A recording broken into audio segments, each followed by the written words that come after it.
it's so fun to watch people grow. That's what I get excited about. I love paying people a lot of money, and I love making them grow. That's what I think I was born to do in life. I love inspiring people. I love building, and I love empowering people and just watching them grow. Welcome to People Make Roofing, a call to action led by Roofing Talent America and RoofersCoffeeShop.com. We're tackling the industry's biggest challenges, from outdated misconceptions to the widening skills gap. Our mission? To show the next generation the true potential of roofing, including the diverse opportunities, endless growth possibilities, and a chance to make a lasting impact. Join us as we share unfiltered stories from the industry professionals across North America, inspiring and guiding the future of roofing. Hello, this is People Make Roofing. I am your host, Luke McCormack of Roofing Talent America. And I'm Heidi Ellsworth, president of Roofers Coffee Shop and co-host of People Make Roofing. We are here to celebrate roofing and the people in roofing who really make it happen, make it great. And we are so honored today to have Chris Coryell with us, one of the leaders in roofing. Chris, welcome. Welcome, Chris. Thank you, Heidi. Thank you, Luke. Great to be here. I can hear the little birds behind you. Where are you? I'm in the Fort Worth Stockyards, Fort Worth, Texas, looking down Mule Alley. It's pretty fascinating. This is a great historic district. It's actually the most visited city in the United States right now, statistically. So it's a phenomenal tradition and a lot of legacy and heritage of the Western culture and the cowboy world right here in Fort Worth. I'm jealous. It looks awesome. Yeehaw! Well, Chris, can you introduce yourself and tell us about your company? It is just such an amazing company. So let everybody know a little bit about you and your company. Well, first of all, I want to give a big shout out to our Oklahoma City Thunder. We're an Oklahoma City-based team. They locked up the Western Conference Finals last night, and so we're going to the finals, and it's exciting for Oklahoma. I'm proud for Oklahoma. I'm an Oklahoma boy. I live in Norman, Oklahoma, just outside of Norman, little town called Goldsby on a ranch. And I've got my family there, my beautiful wife, Teresa, my three sons, Justin, Christian, Cooper, and my daughter-in-law, Tommy, my granddaughter, Caroline, and then my future daughter-in-law, Gracie. So we all live there, and we're happy and love our business and love what we get to do. Coryell Roofing, being based out of Oklahoma City, we have offices in Arlington, Texas, Temple, Texas. We also have an office in Franklin, Tennessee, and we cover about 6 states and expanding out further than that. So pretty exciting stuff. And just a real during this introduction, we just have to say you have been one of the top Duralast contractors for years. Just mention just a little bit about all the awards that you've won. We have, we always chase that coveted roofing contractor of the year with Duralast. It drives us, it inspires our entire team. Speaking of teams, I have to mention, you ask about the company, and I got to tell you, our company is what it is because of our team. We have, hands down, the best team in America. They are phenomenal. We're a unit. Our culture is unbelievable. But that's what makes us special. It truly is. But as far as all the awards that we've won from Duralast, that's because we've got an amazing team and amazing culture, and we just constantly go for more. We go for, let's do it better than anybody else. Let's do it bigger than anybody else. And let's be a shining light in this industry because it needs it. The industry needs it. That's amazing. You know, Chris, I've heard great things about you throughout the industry.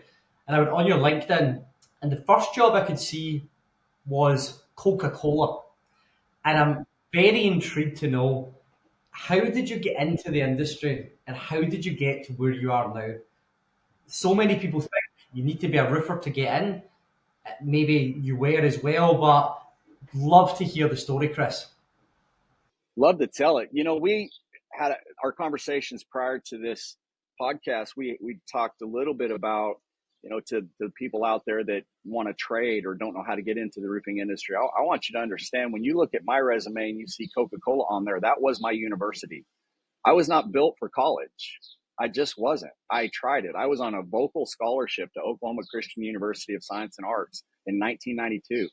And I went, and it did not fit. And I left there wondering, what am I going to do with my life? And I was thrust into the workforce. and I found a home at Coca-Cola, and I learned so much about branding and marketing and product placement and customer service from my 5-6 years at Coca-Cola. That was my university. And then as you look forward into my career, I had multiple career path changes and then businesses that I've owned. And then I found an opportunity in roofing because I live in Oklahoma and we're surrounded by horrible elements. We get the most severe weather in the country consistently. That's a proven statistic. And because of that, we're constantly dealing with large hail, damaging winds, tornadoes. And my own personal house was actually affected by a tornado in about 2010, 2009, 2010. And because of that, I got to see the actual contracting process that took place when homeowners in Oklahoma or Texas or any state that's affected by storms, the process they had to go through with their insurance companies and with identifying the right contractor and making sure they're getting a good contractor. So I watched the process because I had to hire contractors and I had to deal with the insurance company. And through that process, I recognized that there's a better way. And roofing contractors in general, and I say this cautiously because of the audience, but roofing contractors in general aren't viewed favorably in a lot of cases, especially when it comes to door knocking and going after customers. It's almost that used car salesman mentality, and that's how people view roofing contractors. And I thought, I want to be a resource in this industry where I bridge the gap between the property owner, policyholder, and the insurance carrier or contractors or architects. I want to be the conduit that brings that all together and provides solutions that make sense, that's fair, that's reasonable to all parties. And so that's how the company formed. I just saw an opportunity because of a storm. I love it. I mean, when you really think about that and think about what brought you all together. So can you tell us a little bit? I mean, you saw the opportunity and you how did you go about starting your business, and really how did you get this team? I mean, I'm really interested in that. When you talk about the people in your company or what make it, how did you go about finding them and building that culture? And just to add to that question, Chris, obviously we're in the talent game, putting people into roofing companies, and the NRCA report was that 80% of roofing companies report that staffing, recruitment is their biggest challenge. And we can tell, I've seen your team, I've seen the reputation, what you've got out there. So I think that for this part, this is also advice to other roofing contracting owners out there. How do you assemble the team? How do you retain them? How do you grow them? I would love to hear how you've done it. Yeah, absolutely. You know, you said something very critical in your question or comment to Heidi's question. Retention. That is huge in any company, because if you invest into a team, if you invest into professionals, possibly years of investing into honing their craft and their trade and making them a valuable team member, but you can't keep them, it's wasteful. It's dangerous. It's damaging to a company. So you have to put protective mechanisms in place, and you have to build a culture where people don't want to leave. And so often, I think what's happening in our industry today, and one of the things that you said, Luke, is, you know, we've got to help people understand that the roofing industry is an incredible industry. And there's a lot of opportunity for advancement. There's a lot of opportunity for placement. There's growth. There's professional and personal growth that can take place in the roofing industry if you do it the right way. And for the young people out there that are looking for something that they can latch onto and make a career out of, there's nothing better than the roofing industry. But the key to it is hand selecting everybody that walks through your door from the top down. You know, we're going through a process right now, the EOS model, the Entrepreneur Operating System. We've been doing it for about the last 18 months. And I'm telling you, it's been instrumental in our view, our entire team's view on growth and leadership. I'm a big John Maxwell guy. I love motivational stuff. I love inspirational stuff. So I share it with my team all the time, keeping everybody like, we've got this. You are incredible. We are the best. Let's keep going. Let's keep striving. Let's be a resource in this industry. Let's help others get what they need, because that's what's most important. Let's take care of our customers. When you breed that culture and that mentality into a team, they want to be a part of a winning team. That's how you get to championships. And when you get to championships, everybody wants to be a part of that. And they don't want to leave because they want another championship and another championship. And then the other element of it is this. So often, I think, in the roofing industry, and I hope this answers your question directly, Heidi. So often in the roofing industry, I think roofing contractors have a tendency to shortcut their team in terms of compensation.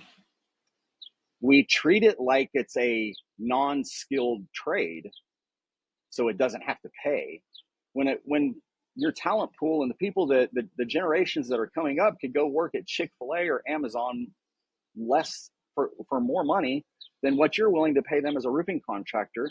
And it's roofing can be hard work, but there's so many different things inside of roofing that you can learn: estimating, safety, site supervision, project management. There's marketing. There's so many different aspects of the roofing industry that anybody can get involved in.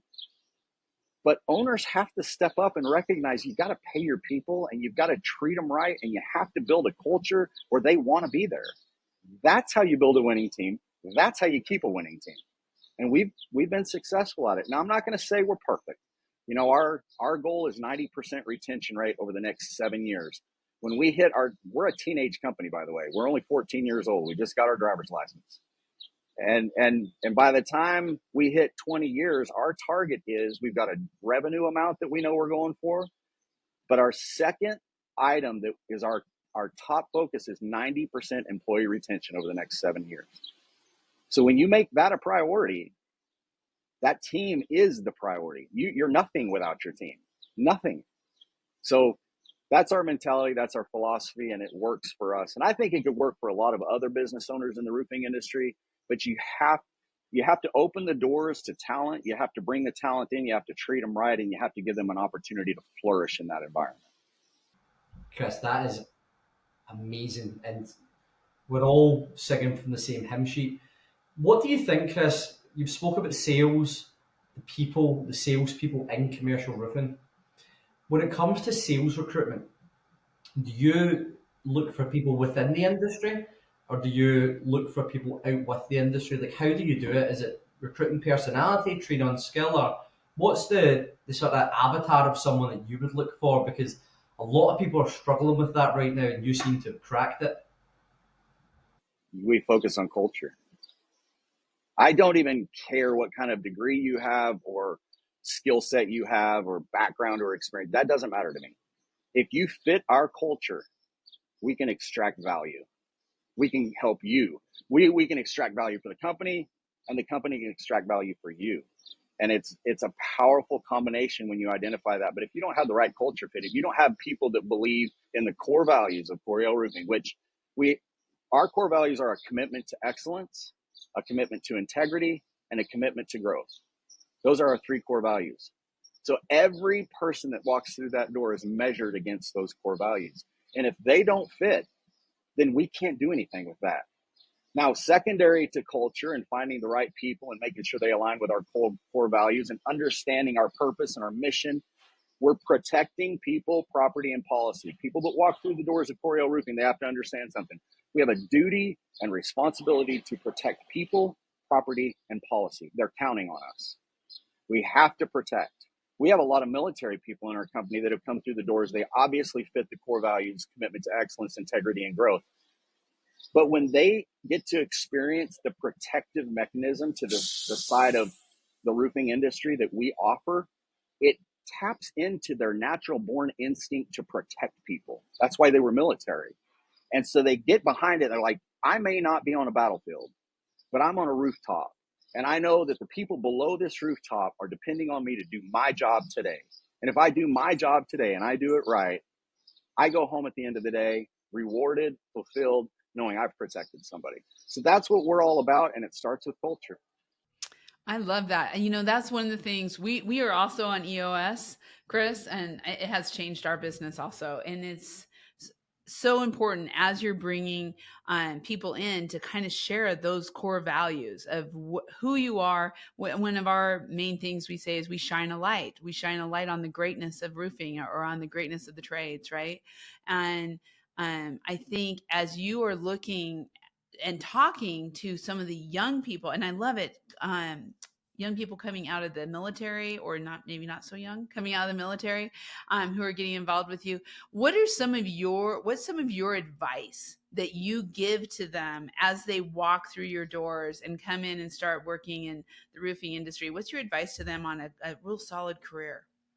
Add value. Find ways in your life, your passions. I'll take my oldest son, for example, Justin. Justin, he's worked for the company for 11 years, since, pretty much since the beginning. He was going to college at West Texas A&M University and UCO in Edmond, Oklahoma.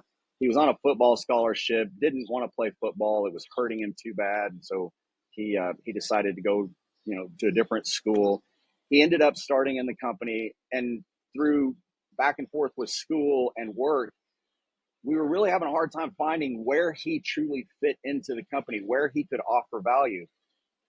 And we tried, we worked to develop and build, and he was there constantly. And, about 3-4 years ago, we put him into the IT department to run it on a heavy level. And I got to tell you, he is thriving in the company. He adds value. And just because you're a roofing company doesn't mean everybody carries a hammer. He is offering value because he's a drone pilot. He's our certified drone pilot. He's our IT director. He's a thermographer.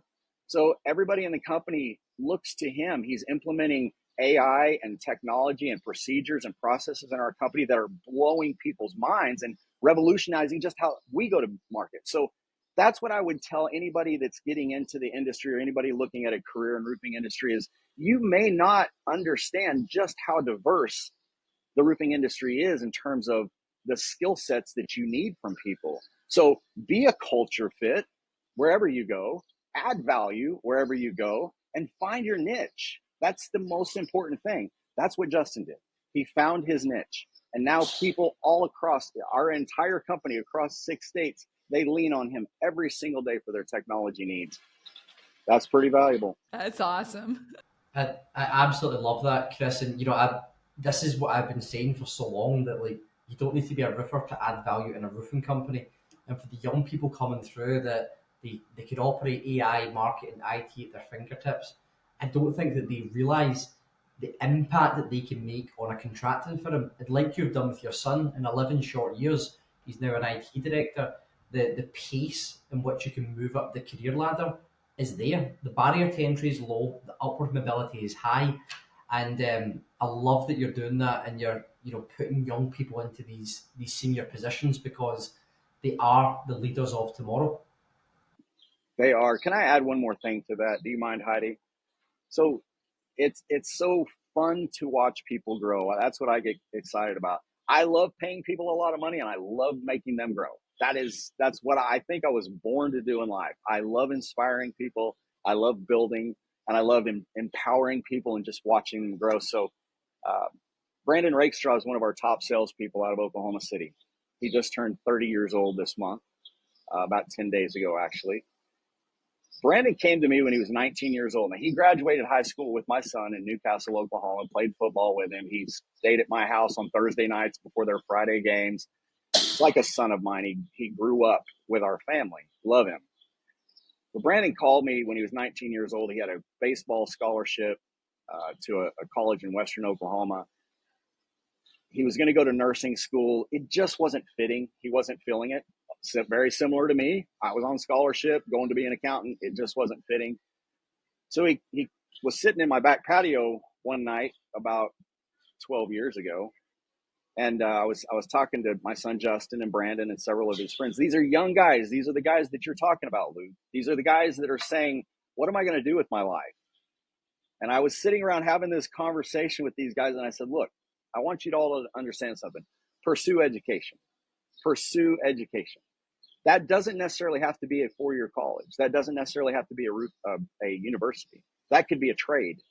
That could be a certification. And I use several examples of how you don't have to feel defeated just because you didn't go finish your college degree. Is it encouraged? Absolutely. But can you add value to a company without it? Yes, you can. But you have to identify how you can add that value. And so after that conversation that night around the fire pit at my house, Brandon called me the next day. I was at a basketball game in Newcastle High School gymnasium.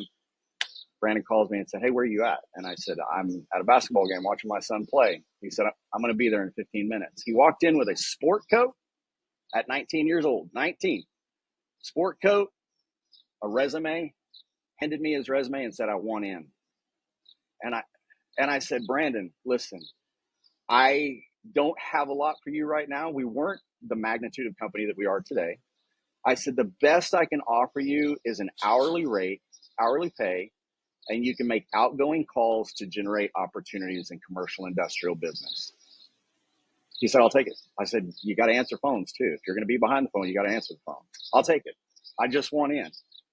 I am proud to say that almost 12 years later, Brandon is one of our top salespeople. He covers the state of Oklahoma, Arkansas, and Tennessee. He is considered one of the leading professionals in the industry. He is respected by his elders. He's been with us 11 years, almost 12, and he's 30 years old. We helped Brandon develop skills that he could carry through the rest of his life. Brandon is equipped to do whatever he wants to do now. He is a powerful, powerful ambassador of our brand. Of your brand and of the roofing industry overall and of construction. Yeah. We would love to get him on People Make Roofing, Chris. I'm going to go around a lot of universities in America, and I want to show them, if they come into roofing in a sales capacity, this is what can happen. And Brandon sounds like the perfect profile to share his story with them. And people of Brandon's age is 33% of the workforce demographics in our industry today. So there's more Brandons out there, but what they need is more Chris's to see the opportunity and to give them the chance. And you've obviously invested in him to allow him to move up. So I love that, Chris. Congratulations to you and to Brandon. Well, I was going to say, we have a dozen of those in our company. I mean, we have story after story after story. That's how we build people up. And it's unbelievable to watch. When you look at our growth, that is the only explanation for it, is we're taking people that have passion, they have desire, they have culture, they're driven, they want it, they GWC it, they get it, want it, and have the capacity. Okay. We're taking people like that. We're putting the right people in the right seat and we're letting them shine. And I'm telling you, it's unbelievable what it can do for new people coming into the industry, young people. The stories I can tell you of how I've watched families grow. My nephew, Jeremy Hyde, did the exact same thing as Brandon. I won't drag this out any further by telling that story too, but he has a powerful story to tell. You know, my brother, Kelly Coryell, who's been with me since day one, he's got a powerful story to tell. It's just everywhere you look, it's people that said, "I believe in this. I believe in what we're doing here. I think I can make a difference in this industry." And we've all joined together, holding hands, supporting each other, celebrating each other, and built each other up. And we are making a difference in the roofing industry every single day. We're setting standards. We're changing mentalities. We're correcting issues that have been going on for 20, 30 years. We're changing the industry. And here's the other interesting thing, Luke, very interesting in relation to your mission for what you're trying to accomplish in this industry. I don't know if you're aware of this, but the majority of our clients are K-12 schools in the states that I mentioned. When I say we're protecting people, we're protecting the future of our country. We're protecting the children that are being educated. We're trying to remove disruptions and distractions from classrooms so that those students can learn without having to worry about a bucket catching water from leaks in a roof, or a superintendent having to give his focus to a construction project when he should be focused on educating children.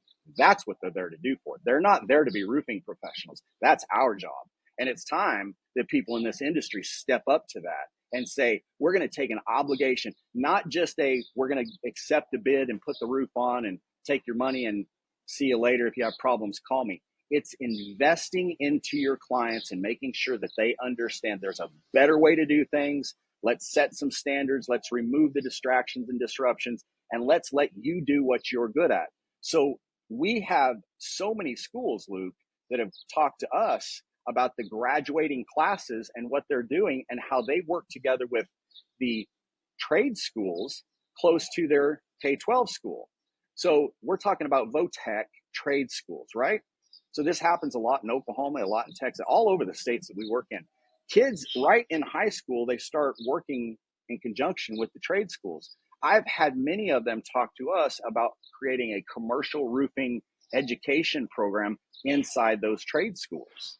So some of them teach general construction, but when you talk about bringing up the next level of roofing contractors and finding out where their skill sets are, it happens at that level in education. So if we do our job right and protect these properties and remove distractions, and we also help the schools by educating the students on a trade that is extremely relevant, extremely powerful, and extremely necessary in our industry, we're empowering students to learn something and get into this industry, and they are the next Brandon. They are the next Jeremy. They are the next Kelly. That's what we're going for. Chris, that is amazing. And that it's stuff like that why you were, commercial roofing contractor of the year last year. So I absolutely take my hat off to you, and I'll follow up with you to support that mission, because the industry needs it, and it's so refreshing to hear you saying this. I was thinking as you were speaking, right? Where do you find people, not from schools and universities, but your operational, your managerial, your executive talent? Where do you get them from, Chris? And I'm sure a lot of them just come to you because of your employer brand. But I'm keen to hear what's your strategies as you grow the business to your 20-year target. What are the strategies to get the best of the best in the right seats at Coryell? Oh, that's such a juggling act. It's such a balance. So when you're a young company, and a lot of your audience right now may be young companies that are trying to figure it out and saying, how do we get the talent in our team? And I know that's why you're asking the question, Luke. If we can help other contractors find talented people, we raise the bar in the industry. We not just the contractors on the roof, not just the people on the roof. We're talking about the accountants and the marketing people and the IT people. If we can help them understand and attract them in that way. But how do you attract them? Because let's face it, roofing's not that sexy. It's just not. And nobody really thinks about their roofs until they have a problem with them. And everybody thinks that roofing is just a dirty, nasty, hard work industry. Fair. I mean, you can buy into that. But roofing can be sexy. Roofing can be exciting. It can be fun.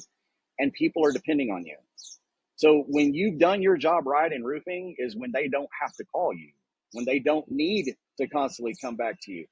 So how do I identify the quality people? Early on in the company, we almost had to beg people, talented people. That was my job as CEO. I recruit the talent. I bring them in. Sorry about the background noise with the truck. He'll be gone in a second. But, I would go to them and sit down and I would show them the vision and the path and the future. And so I attracted some talented people that way. It's also early on in a company, you have to develop people to become those talented people. You don't just because of financials. We didn't have money to throw at people with MBAs when we first started the company. We couldn't do that. We didn't have money to attract people that had tons of industry experience. We had to build it ourselves. Then as you evolve as a company and you build up and grow those talented people, and we got brilliant minds in our company, brilliant. And as they develop inside the company, you become better and better and better. And then all of a sudden you start winning those championships and those awards, and you get recognized as Roofing Contractor of the Year. And now people are knocking our door down. So it's that evolution of a company. We don't have to go look for talented people because they're coming to us. They want in. They want the culture. They want the experience, and they want a purpose in their life. And the compensation rates that we pay don't hurt either. But that's how we get the talented people, Luke. But it's never been just, hey, click a button and bring somebody into the office and hope they're a right fit. We've had to really work at it and grow it organically before we could bring in people from the outside that fit. But within the past year, we've made some hires that still blow my mind. I'll give you one example. Jim Vidmar is our director of marketing. If you had asked me 10 years ago if I thought that I could hire a guy like Jim Vidmar to be the director of the marketing division at Coryell Roofing, I would have laughed. Jim has a master's. He was a professor. Actually, I'm sorry, not a master's, PhD. He was a professor at the University of Oklahoma for 18 years teaching marketing. He's a professor. And he also worked for big organizations, Dental Depot, a couple other really prominent home builder organizations. And Jim was at a point in his career where he really needed a culture shift himself. He needed to identify with the right fit, the right company. And he said, I want to find somewhere where I can land and finish out my career. And I feel like I'm doing something to make a difference. So when we attracted him, once we got him in the door, we had to share vision. We had to help him understand we're doing something different here and we're doing it special. In an industry that's not very sexy, you have the opportunity to make it look sexy, because that's what marketing does, right? Jim agreed. He's been with us about 2 to 3 months now. And I can tell you every single day, I'm thankful that he's leading our younger people. Janelle Nightingale, who's our marketing and communications manager. She's brilliant. She's a hard worker, and she gets to work under Jim Bidmar, a professor, to mentor her up. She'll be the next director of marketing. Graham Easterly, who's our brand manager, he comes in and he has direction from Jim. Jim's the director. Graham is the creative talent. And you combine all those three things together. We're building a talent pool so rich that people want into that. So we're at the point where we really don't have to recruit a whole lot. And I know that might be discouraging to some of the younger companies that do, but all I can say is this: keep pressing forward and focusing on the people that you have. Too often, employers are ready to discard employees just because they don't feel like they're the right fit. A lot of times, and I've taken this practice for my entire career, every business I've owned, people can add value just about anywhere. You just have to find where that is. Don't be so quick to discard people. Just because you bring somebody into the company and they're not fitting in the position they're in, find the seat that they do fit in and watch them thrive. And if you take on that mentality rather than being a revolving door, because you bring somebody in, you're not pleased with their performance, you get rid of them. Before you get rid of them, before you discard somebody, look and see, is there somewhere else in this company where they can add value? Because they wouldn't be here if they weren't a culture fit, right? So where else can I help them add value? And you would be amazed at how you raise your level of performance company-wide, and that affects the whole industry. And I think that's the first question you have to ask yourself when it comes to retention. Are they a culture fit? Right? Did you do your job at the interview process? Did you miss something? Did you not? And so I'm learning right now, Chris, because I first of all, I'm very impressed that being, 14 years old. Yep, 14. That's right. Driver's license. 14 years old. That 2 years ago or 18 months ago, you brought in EOS. You are totally taking your company that one, because we are the same. We brought EOS in a while ago, but really learning those cultural fits, I think that is the key. That is the key, because sometimes you get excited and you see, oh, this person has all the right things and they're going to be the right person for us. But if they aren't a culture fit, it doesn't matter how great they are. It kind of brings everyone down. You're right. And to tie that into a question that you asked earlier, you talked about all the awards that we've won. Well, we've received awards, but a lot of that is due to the fact that as a company and your culture, you have to identify yourself with a manufacturer and a partner in the industry that you can believe in and trust. And we've done that with Duralast since day one of our company. And this is not a Duralast promotion. I'm not trying to do that on your show. I want you to understand that has a lot to do with it. When you have a company that hops manufacturers all the time, there's no consistency. Your salespeople don't know what you're selling from day to day. Your production team doesn't know what you're installing from day to day. The marketing team doesn't even know what to market. When you truly partner with somebody like Duralast, who partners in return and builds you up and stands by your side and provides products and solutions that are good for your clients, that's when you attract people into your company, because they believe not only in the brand, but what you're offering. It's one thing to have this philosophy in the industry. We want to protect people, property, and policy. It's one thing to believe in your core values.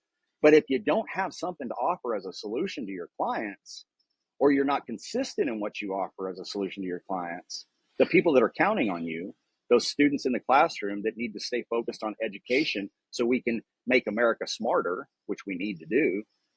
If you don't have the right solution that keeps distractions out of those classrooms or out of the businesses, what are you doing? And so our partnership with Duralast has been a huge part of why we get to have such a valuable team in place. One simple example of that is every year Duralast has a national sales seminar. It's in a different city every year. They plan it out 3 years ahead of time, and we take our entire team. Now, a lot of that is because I believe we win as a team, we lose as a team. So if we're being showcased as an award winner, maybe top 3 with Duralast, maybe contractor of the year, wherever we land, everybody goes out to the seminar. It's an educational format. We have a gala where all contractors are recognized and awarded. And we take our entire team up on that stage, walk across that stage together, and hold the trophy up together, because that's how we win. We travel like a football team. We travel extremely heavy, but I wouldn't trade it for anything, because every person that walks that stage had something to do and something to contribute with why we got that award. Wow. Well, Chris, this has been, I have to tell you, so inspirational. Luke, I'm looking at the time and I'm like, oh, okay, we could go for another hour. This has just been so great. Thank you so much. Wow. This is just great information and so inspirational for everyone out there. Yeah, we'll have so many short clips from this, Chris, that we'll share on LinkedIn, because the advice, the points that you're saying, a lot of what you've said is very similar to what Steve Little said the other month about early on. You just need to sell the vision to get the people.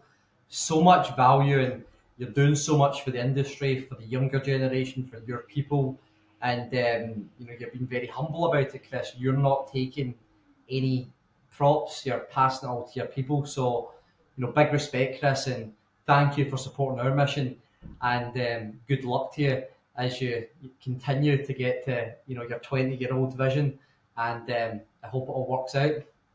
Thank you. I appreciate that. And thanks for having me on today.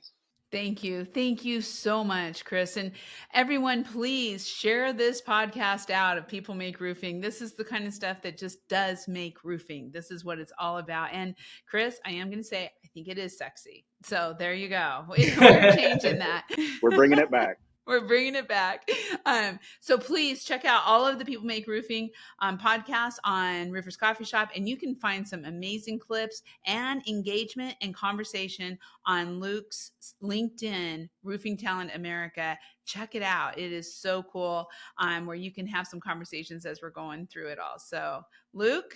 Absolutely. And if anyone knows, there's only one Chris Coryell, but if anyone wants to get a story out there or nominate someone who's worth shining a light on, please do reach out to myself or Heidi.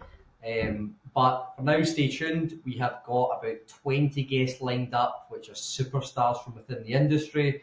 So as always, lots more to come on Roofing Talent America, YouTube, LinkedIn, the coffee shops, and all platforms. We will see y'all soon. See you soon. Have a great day. Thank you, Chris. Enjoy Texas. Thank you, Luke. Thank you, Heidi. Thanks for listening to People Make Roofing. Together with Roofing Talent America and RoofersCoffeeShop.com, we hope to shape the future of our industry. Share this episode and keep the conversation going, because people truly make roofing.